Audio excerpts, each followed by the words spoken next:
Sakti sabot kamay na pangarap. Tuloy ang kasalan nila Lynette at Doc Carlos, habang ito naman si Doc Archie ay umasa na mapalikan sila ni Lynette. Natanggap naman ni Doc Archie na wala silang chance sa isa't isa. Masaya naman ang lahat sa kasal. Bigla naman itong sumulpot si Moira sa kasal kahit hindi ito invited. May pinaplano man ito si Moira kay Lynette dahil ayaw ni Moira maging masaya si Lynette kay Carlos. Dahil si Moira, binabayaan na siya ni Doc Archie at ito'y nag-uumpisa na magulo sa kasal. Nagkulot itong si Lynette nandoon si Moira at sinurpresa ni Moira ang mga tao doon.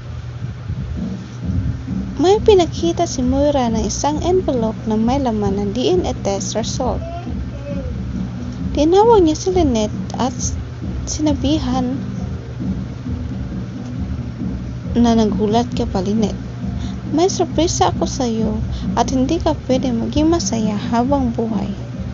At ito'y pagsisihan mo, yung taong pinakakasalan mo ay isa yang manluloko at damay-damay na tayo dito. Yang Carlos na yan ay may anak yan sa labas at ito ang pinakaayaw mo na may sekretong tinatago. Ang anak mo Zoe, siya ang totoong ama at ito ang DNA test result na nagpapatunay na anak niya si Zoe. Nagulat sa nalaman si Lynette at napaiyak ito at napaisip ito na totoo ang hinala ni Doc Archie at alam rin na may tinatago si Carlos sa kanya.